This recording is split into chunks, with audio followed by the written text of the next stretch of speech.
Hello and welcome to this week's episode of Inside the Americas. I'm James Creedon. Here's what's coming up in today's show. Now, with hundreds of wildfires across 13 US states, we'll take a look at why the problem has become more frequent and more severe in recent years. In the aftermath of the assassination of Haitian President Jovenel Moïse, Ariel Henry has officially picked up the reins of government. The 71-year-old was sworn in as Prime Minister. More on that coming up. And the richest man in the world, Jeff Bezos, became the latest billionaire to make it into space this week. Is the space race becoming limited to billionaires? More on that a little later on. We start this week's show in the northwest of the continent, badly affected by wildfires on an annual basis in recent times. So why is the western part of North America so prone to wildfires, and how is climate change making them worse? Alison Sargent takes a look. Over 300 active wildfires in British Columbia and 80 burning across the western United States. Smoke from the largest, Oregon's Bootleg Fire, visible here from space. For local officials, the main cause behind the fires is clear. On the West Coast and here in Oregon, the urgent and dangerous climate crisis has exacerbated conditions on the ground. We're seeing extensive drought conditions across the state, unprecedented heat waves, and fire seasons that are arriving earlier, coming on faster, and lasting for longer. The first factor behind the worsening fires is indeed hot, dry weather driven by climate change. This year's record heat wave dried out the landscape faster than usual. The extreme temperatures also led to less snow remaining in the mountains to alleviate drought and act as a barrier to burning. Another major factor are fire suppression policies. In earlier centuries, fires burned naturally, or native communities used controlled fires to prevent the buildup of vegetation. But in the past 100 years, most Western states have stopped fires from burning, creating dense forests and allowing dead leaves, pine needles, and other underbrush to accumulate. Once there's an abundance of fuel, all it takes is a spark. Lightning is the main cause of naturally occurring fires. The recent outbreak in British Columbia has been blamed on a surge in lightning strikes driven by the heat wave. The majority of wildfires in the U.S. are caused by humans, like the 2018 Camp Fire in California, ignited by a faulty electrical line.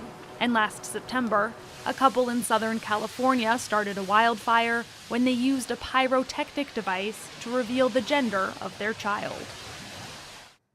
A US federal judge has dealt an 8-month prison sentence to Paul Hodgkins from Florida for his role in the January 6th Capitol attack. He's the first of more than 500 people facing criminal charges in the riot to be incarcerated. Emerald Maxwell has more.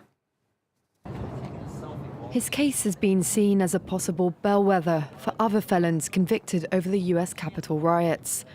38-year-old Paul Hodgkins has been jailed for 8 months for his part in the violent January 6th attack. The crane operator from Florida was caught on camera illegally entering the US Senate chamber with eye goggles, rope, and latex gloves as members of Congress gathered to certify Joe Biden's victory. Hodgkins pled guilty to obstructing congressional proceedings. He apologized, and he said what he did was foolish and that he was ashamed of what he did. But he also said that he didn't know where all this was going. Prosecutors were asking for 18 months. The defense wanted no time at all.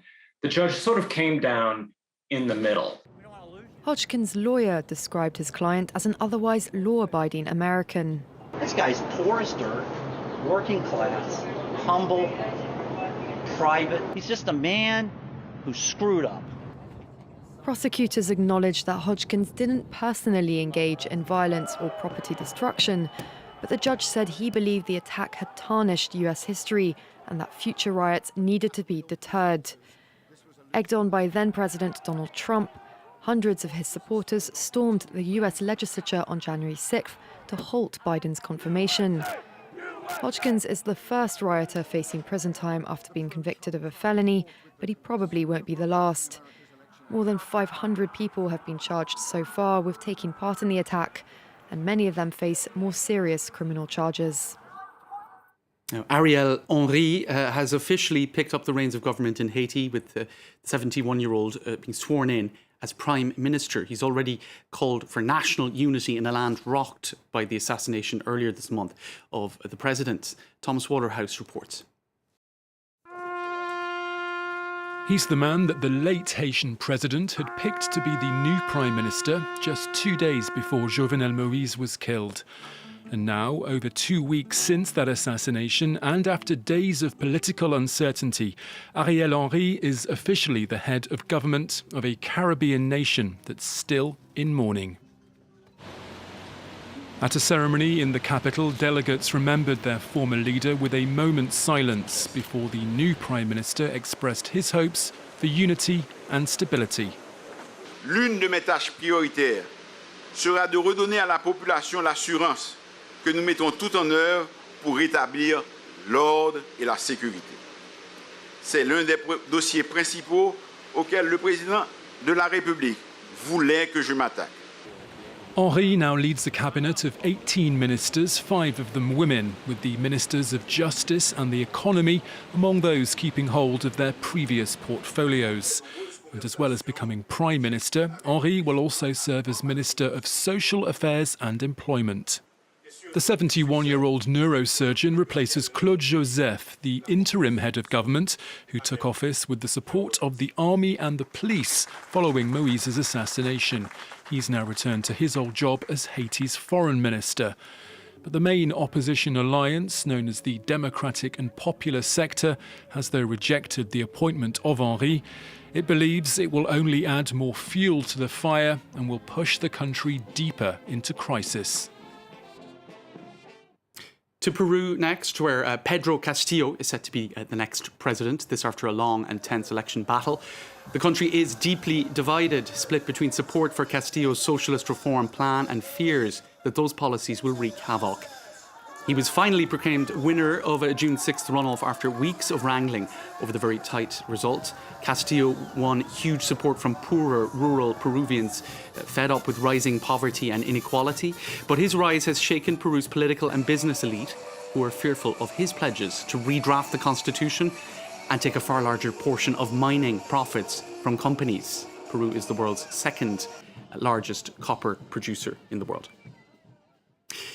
Now, the richest man in the world, Jeff Bezos, became the latest billionaire to make it into space this week. The Amazon founder joins a group of uber-wealthy men to make the trip to the great beyond. Joining us now is France 24's Monty Francis. Hi, Monty. Now, it seems the space race is becoming something limited to billionaires, which is rather unfair. Why is that? Hi, James. Well, there are mainly two reasons. The first is that the industry is becoming more privatized. So agencies like NASA, they're backing out, and then these billionaires are rushing in to fill the void.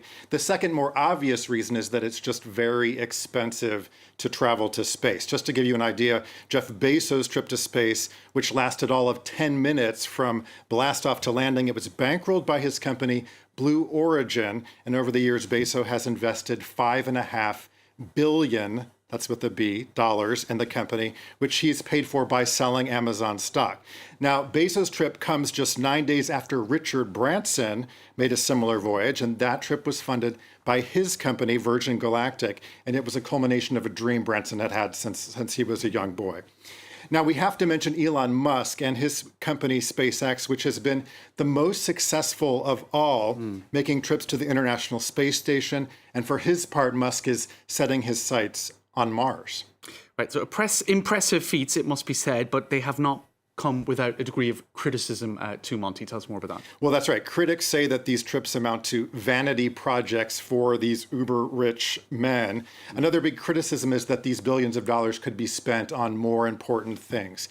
To give you an example, Robert Reich, the former labor secretary under Bill Clinton, tweeted, "Is anyone else alarmed that billionaires are having their own private space race while record-breaking heat waves are sparking a, quote, fire-breathing dragon of clouds and cooking sea creatures to death in their shells?" And the director for the UN World Food Program said, Hey, Richard Branson, Elon Musk, and Jeff Bezos. So excited to see you compete on who gets to space first, but I would love to see you team up together to save the 41 million people who are about to starve this year on Earth. It only takes $6 billion.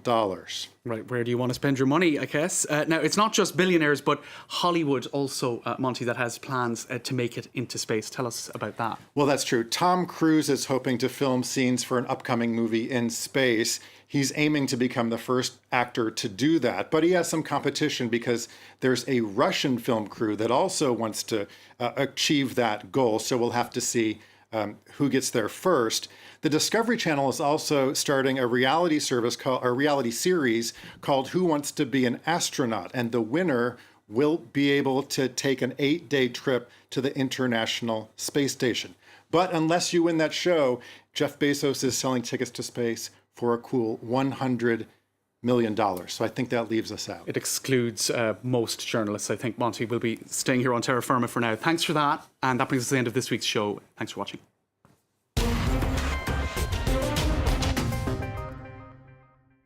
Portuguese for centuries before becoming Indian, for hippies, Goa became the place to visit in the 60s.